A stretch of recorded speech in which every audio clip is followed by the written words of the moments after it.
하나님의 말씀은 창세기 35장 23절부터 36장 8절까지입니다.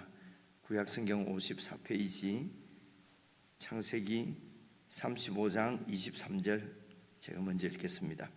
레아의 아들들은 야곱의 장자 르우벤과 그 다음 시므온과 레위와 유다와 이사갈과 스불론이요, 라헬의 아들들은 요셉과 베냐민이며, 라헬의 여종 빌하의 아들들은 단과 납달리요, 레아의 여종 실바의 아들들은 갓과 아셀이니 이들은 야곱의 아들들이요 밧단 아람에서 그에게 낳은 자들아.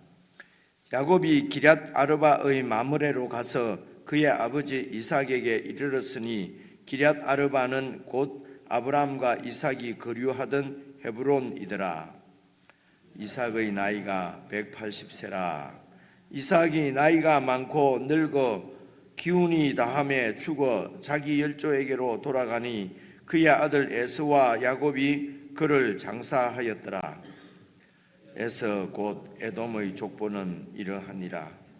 에서가 가나안 여인 중 헷 족속 엘론의 딸 아다와 히위 족속 시브온의 딸인 아나의 딸 오홀리바마를 자기 아내로 맞이하고, 또 이스마엘의 딸 르바요스의 누이 바스맛을 맞이하였더니, 아다는 엘리바스를 에서에게서 낳았고 바스맛은 르우엘을 낳았고, 오홀리바마는 여우스와 알람과 고라를 낳았으니 이들은 에서의 아들들이요 가나안 땅에서 그에게 태어난 자들이더라. 에서가 자기 아내들과 자기 자녀들과 자기 집의 모든 사람과 자기의 가축과 자기의 모든 짐승과 자기가 가나안 땅에서 모은 모든 재물을 이끌고 그의 동생 야곱을 떠나 다른 곳으로 갔으니, 두 사람의 소유가 풍부하여 함께 거주할 수 없음이리라. 그들이 거주하는 땅이 그들의 가축으로 말미암아 그들을 용납할 수 없었더라. 함께 읽겠습니다. 이에 에서 곧 에돔이 세일산에 거주하니라. 오늘 말씀은 이삭의 두 아들 야곱의 이제 족보와, 그리고 이제 36장에서는 에서의 족보가 이렇게 이제 대비되어 나오는 것을 볼 수가 있습니다. 우선 23절 보시면은요, 이 야곱의 이제 12 아들이 지금 어떤 순서로 기록되어 있냐면은, 이제 야곱의 아내의 이제 순서대로 서열대로 이렇게 기록이 되어 있습니다. 보시면은요, 이제 처음 이렇게 원래 야곱이 결혼하려고 했던 아내는 그 동생 라헬이지만은 실제적으로는 이제 레아가 먼저 아내이지 않습니까? 언니니까, 그죠?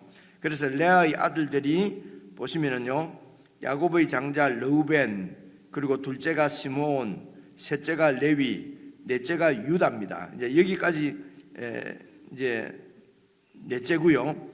그 다음에 이사갈과 스불론은 그 아들 순서대로 하면은 9째, 10째가 됩니다. 왜 그러냐면요, 이렇게 보시면 되죠. 처음 이제 언니에게서 아들이 넷 나니까 그 동생이 자기가 이제 아기가 없으니까 이제 동생인 라헬이 자기 그 몸종을 이제 이렇게 야곱에게 이렇게 들여보내서 이제 5째, 6째를 얻지 않습니까, 그죠? 그러니까 또 언니가 또 이렇게 그 시녀를 몸종을 또 남편에게 들여보내서 그렇게 해서 7째, 8째를 얻고요. 그리고 이제 언니가 또 태가 열려서 지금 이 이사갈, 스불론 9째, 10째입니다. 이렇게 해서 언니의 아들들이 이제 6명이 먼저 기록이 되고요. 그 다음에 이제 그 두 번째 처가 라헬이지요. 동생입니다. 그래서 라헬의 아들들은 여러분 잘 아시는 대로 요셉과 베냐민입니다. 11째 11번째, 12번째지요. 그리고 25절 보면은 이제 라헬의 여종 빌하가 이제 먼저 이제 세 번째 아내가 되는 것이죠. 그래서 라헬의 여종 빌하의 아들들은 단과 납달리요. 그리고 레아의 여종 실바, 마지막 아내, 네 번째 아내 실바의 아들들은 각과 아셀이니. 그래서 이들은 야곱의 아들들이요, 각과 아셀이, 그러니까 7번째, 8번째 이렇게 되는 것이죠. 이들은 야곱의 아들들이요, 밧단 아람에서 그에게 낳은 자들아. 이제 주로 이렇게 이 순서대로 되게 이 출애굽기에도 기록이 되고 이러는데요. 그래서 레아의 아들이 넷이고요.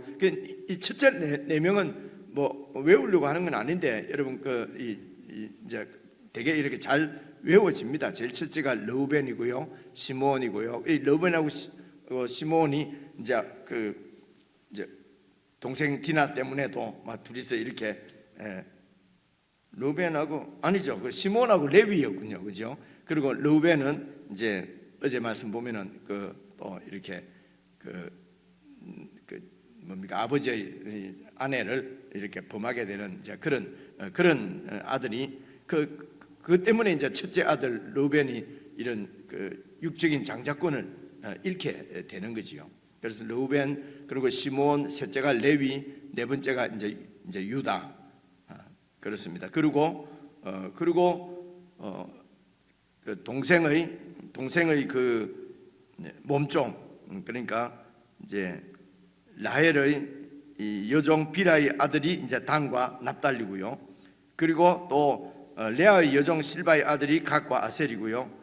그리고 9번째, 10번째가 레아에게 하나님께서 태를 또 열어주셔서 이사갈과 스불론을 낳고요. 그리고 마지막에 이제 라헬에게 하나님께서 또 태를 열어주셔서 요셉과 베냐민, 이렇게 이제 12 자녀가 이렇게 되는데, 이제 여기서 이제 우리가 좀 생각할 것은요, 이렇게 12아들이 생기기까지 언니와 동생과 그런 치열한 뭡니까, 자식 경쟁이지요. 그죠? 어떻게 남편을 차지해서 그렇게 해서 뭐 합한 채도 뭐 이렇게 또 뭐 이렇게 이제 언니 것을 또 뭐 이렇게 수를 써서 얻어내고 그렇게 정말 이제 그렇게, 그래서 이 12아들이 생기기까지를 보면은 자매 간에도 이렇게 경쟁을 하고 싸우고 서로 남편의 그런 사랑을 차지하기 위해서 이렇게 좀 지금 저희들이 생각하면은 정말 이런 참 치열한 이런 삶이 있을까 그렇게 싶기도 한데, 또 돌이켜 보면은 시대가 갈수록 더하지요. 그죠? 이제 이렇게 해서 이제 12아들이 이제 이렇게 하나님께서 허락하셨는데, 결국은 이 12아들을 통해서 이제 하나님의 그 뜻을 이루어 가시거든요. 그래서 인간들이 아무리 하나님 나라하고는 전혀 상관없이, 야곱도 그렇고요, 야곱의 아내들도 그렇고, 하나님의 나라, 어떤 하나님의 뜻에 우리의 마음을 두기보다는 그저 내 뜻을 이루기 위해서 이제 그렇게 살아가지만은 결국 하나님께서는 그 가운데서도 당신의 뜻을 이루어 가시는 신실하시고 전능하신 하나님인 것을 볼 수가 있습니다.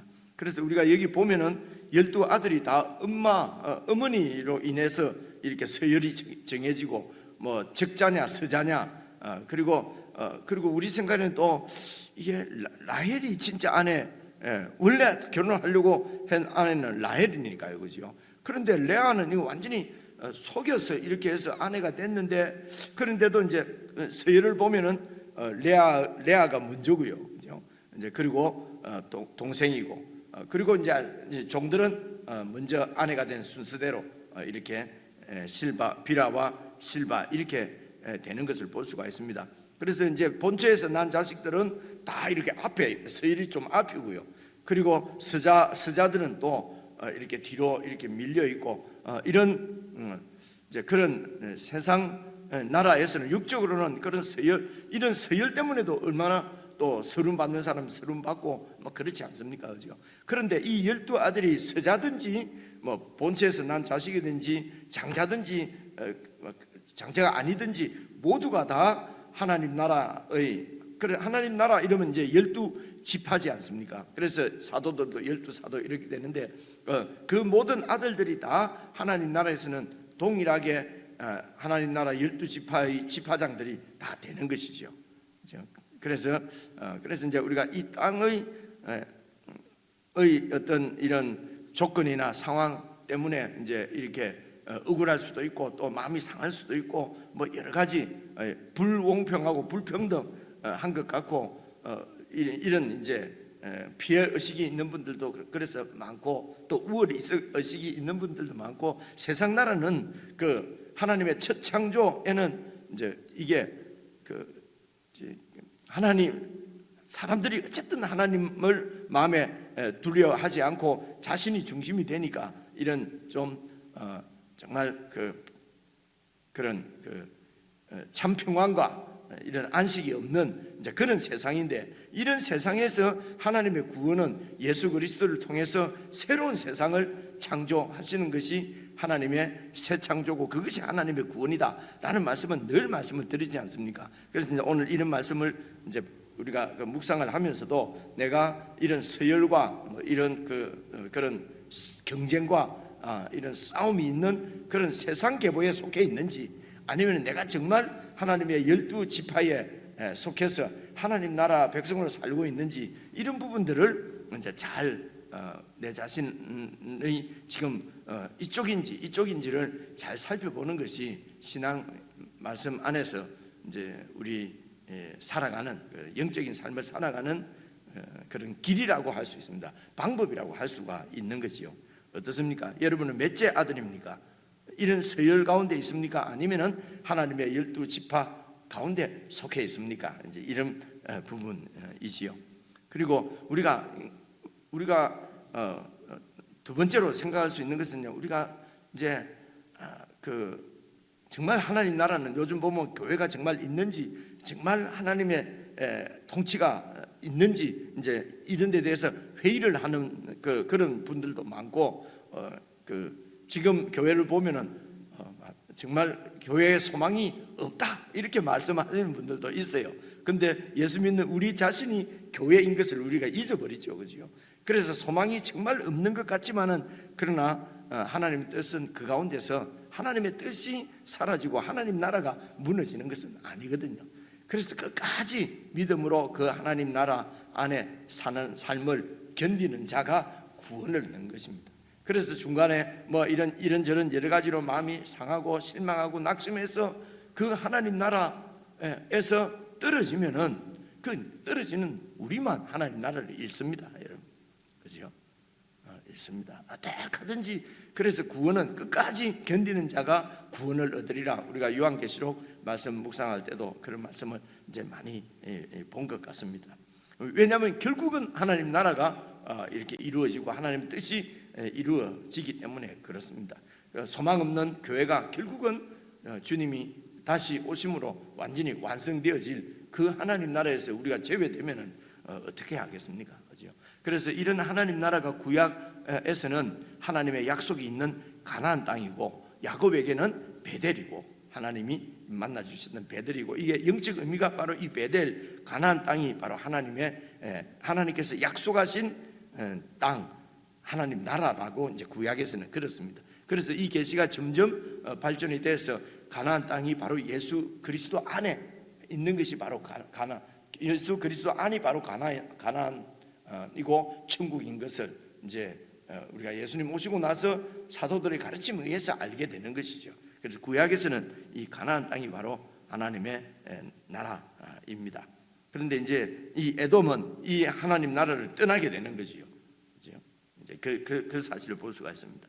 27절부터 보시면요, 야곱이 결국은 기럇 아르바의 마므레로 가서 그의 아버지 이삭에게 이르렀으니 기럇 아르바는 곧 아브람과 이삭이 거류하던 헤브론이더라. 헤브론은 예루살렘이 있는 그 산지가 헤브론이거든요.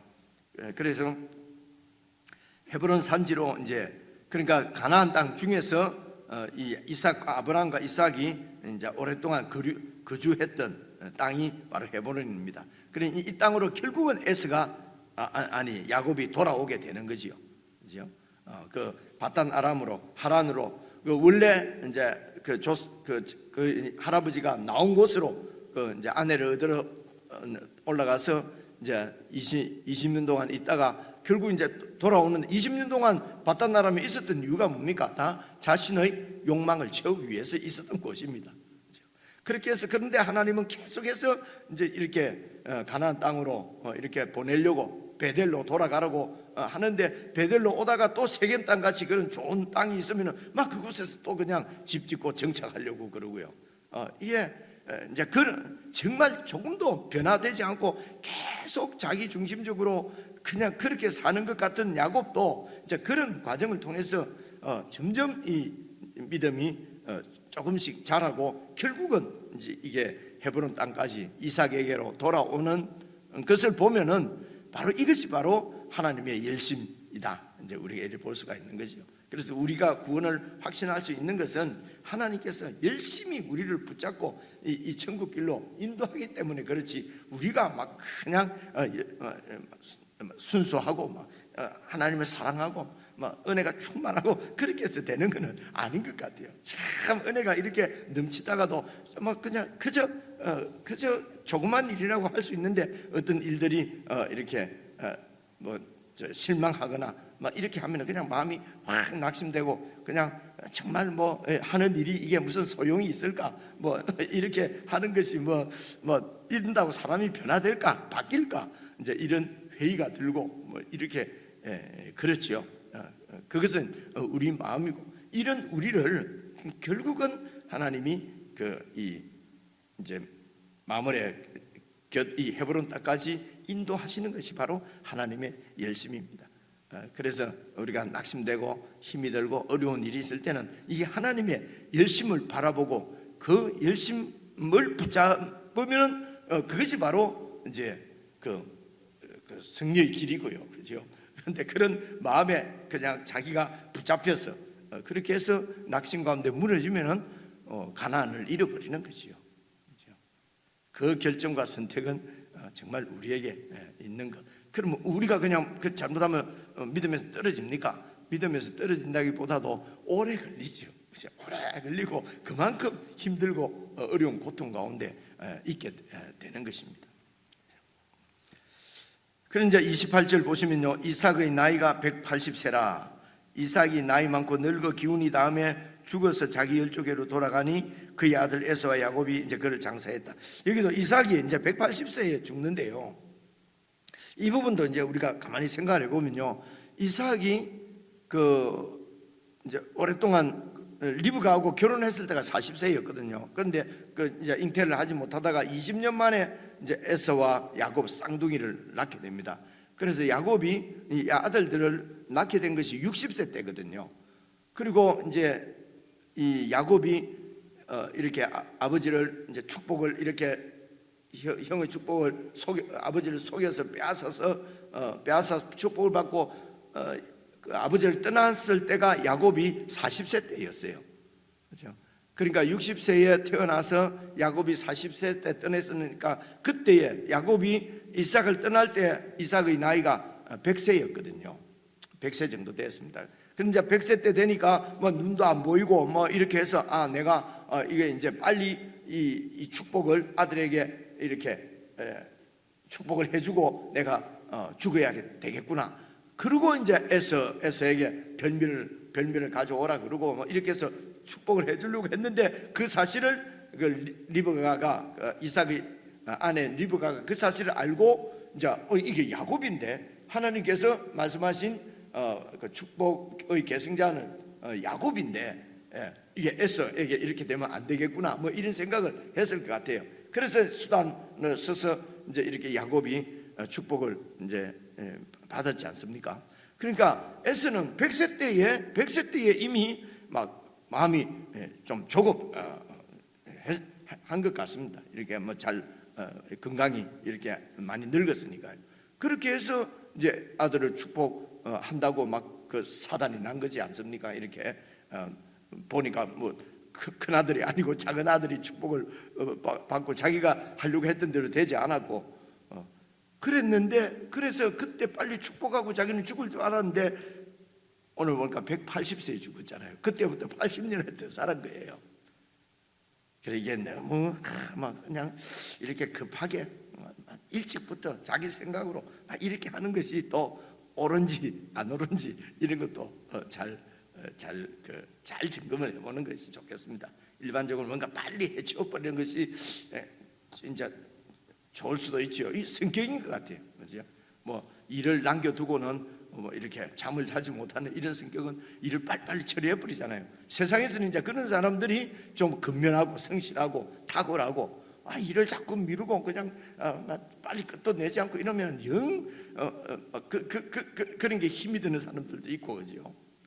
그런데 그런 것들이 그냥 빨리 하면 좋고 뭐 예를 들면 천천히 하면 나쁘고 하는 이런 것도 다 세상적인 관점이에요.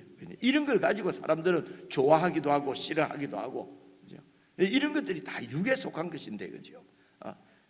그래서 우리가 정말 이 하나님의 은혜 가운데 있는가에 자꾸 이렇게 초점을 맞추고 그렇게 하면은 은혜 가운데 있으면은 그저 예를 들어 이렇게 불편한 분들, 몸이 불편하고 이런 분들은 빨리 못하지 않습니까? 이제 그렇게 하나님의 은혜 가운데 거해야지 용납을 할 수 있고 같이 천천히 갈 수가 있고 그렇지요. 근데 이 하나님 나라에서도 유능함, 근면함, 성실함 이런 걸 자꾸 요구하게 되면은 이제 성격이 세상에서도 막 이제 그런 좋은 것이 하나님 나라에서도 좋은 것이고 세상에서 영 마음에 안 드는 것은 하나님 나라에서도 마음에 안 드는 것이고 우리는 막 그냥 이렇게 해버리거든요. 오랫동안 예수를 믿어도 전혀 가치관과 생각은 바뀌지 않아서 그냥 세상에서 살던 방식대로 공인이 정인이 정당이니 뭐 한 것도 다 세상에서 그냥 하던 대로 그렇게 한단 말입니다. 그죠? 그리고도 우리가 잘 믿는 줄 알고 잘하는 줄 알고 이렇게 되는 경우가 참 많습니다. 하나님이 천천히 가라면 천천히 가는 것이고요. 빨리 가라 그러면 빨리 가는 것이고 이렇게 어떻게 하든지 하나님의 뜻을 살펴서 뜻대로 살려고 해야지. 그저 하나님 믿는 것은 그냥 믿는 것이고 사는 방법은 지금까지 내가 살아온 방법대로 막 그렇게 사는 것은 믿음하고는 사실은 아무런 관계가 없는데도 믿음이 좋게 보이고 이제 그렇게 착각하게 되는 거죠. 어떤 사람들이 주로 이런 착각에 잘 빠지냐면 이제 이 목사 같은 사람들이 이제 그렇게 착각을 할 수가 있습니다. 이 정도로 그래서 이제 이삭에게로 돌아왔고요. 이제 36절에 에돔의 족보가 이제 톨레도시, 에돔의 톨레도시 나오죠. 에서의 톨레도시입니다. 아내가 셋이고요, 아들이 5 이렇게 되는데 하나님께서 5절 보니까요. 36장 5절 오홀리바마는 요수와 알람과 고라를 낳았으니 이들은 에서의 아들들이요 가나안 땅에서 그에게 태어난 자들이더라. 그래서 에스가 자기 아내들과 자기 자녀들과 자기 집의 모든 사람과 자기의 가축과 자기의 모든 짐승과 제가 생각을 못했는데 아까 읽을 때 자기가 자꾸 나와서 내가 옳게 읽고 있는가 그래서 봤거든요. 이게 자기입니다. 다 자기 재산, 자기 집, 자기 모든 것, 자기의 가축, 자기의 가나안 땅에서 모은 모든 재물을 이끌고 그의 동생 야곱을 떠나서 가나안 땅을 떠납니다. 이유가 뭐냐면요. 7절 두 사람의 소유가 너무 많아서 함께 거주할 수가 없어서 그래서 그 거주하는 땅이 그들의 가축으로 말미암아 그들을 용납할 수 없어서 이에 에서 곧 에돔이 이제 원래 살던 세일산으로 이렇게 이제 갔습니다. 그래서 가나안 땅에 대한 유업은 이제 에스는 잃어버리고 이제 야곱이 실제적으로 그 아버지의 그 하나님의 그 장자권을 이렇게 이제 그 계승받아서 이제 가나안 땅의 약속의 자손으로 그렇게 이제 살게 됩니다. 이렇게 에스가 이 가나안 땅을 떠나는 것도 사실은 이제 경제적인 문제지요, 그렇죠? 그곳에 이미 살고 있는 원주민들도 있고, 그리고 이 야곱의 아들들 에스와 이삭의 아들들 에서와 야곱은 그곳에 거류한다는 말은 임시로 산다는 말이거든요. 그래서 이제 거류를 하고 있기 때문에 이제 원주민들 눈치도 봐야 되고요. 그러니까 이 목축을 하기가 어려울 만큼 하나님이 이제 소위 구약에서 말하는 축복을 야곱뿐만 아니라 에서에게도 크게 축복해 주신 것을 볼 수가 있습니다. 하나님께서 다 이렇게 일반 은총이죠. 축복을 그런 하나님의 축복을 하나님의 복인 줄 알고 그 하나님의 통치 가운데 거하는 것이 이제 사실은 믿음의 삶이지요. 그런데 그런 하나님의 나라가 아니라 이제 이런 이 재정적인 이런 물질적인 이유 때문에 이제 가나안 땅을 떠나는 모습을 볼 수가 있습니다. 그래서 우리가 믿음의 자손이라고 그러고 우리가 이렇게 예수를 믿는다고 하지만 우리의 이런 그 삶의 방향이나 무슨 행동을 결정할 때에 정말 그런 신앙적인 이유로 하나님의 뜻 가운데서 결정하는 경우가 많은지 아니면 경제적인 이유인지, 이 땅은 이렇게 값어치가 없고, 그죠? 또 이 땅은 같이 이렇게 살 수가 없는 것이고, 그렇게 해서 이제 좀 더 풍부한 어떤 물질적인 그런 이유 때문에 우리가 이렇게 결정되는 경우가 사실은 좀 많이 있지 않습니까? 그래 오늘 이 마지막 부분에서는 우리의 결정이 정말 어떻게 하든지 하나님의 뜻을 찾아서 뜻대로 살려고 하는 것인지, 아니면 그저 바로 그냥 결정할 때에 어떻게 하는 것이 나에게 유리하고 어떻게 하는 것이 이익이 되는지, 이제 그것이 내 결정의 중심인지, 그것도 이제 여러분 가나안 땅을 떠나는 에서를 우리가 묵상하면서 우리가 우리의 그 가는 방향은 어떻게 결정이 되었는지도 잘 살펴보시면 좋겠습니다. 개인적으로 묵상하시겠습니다.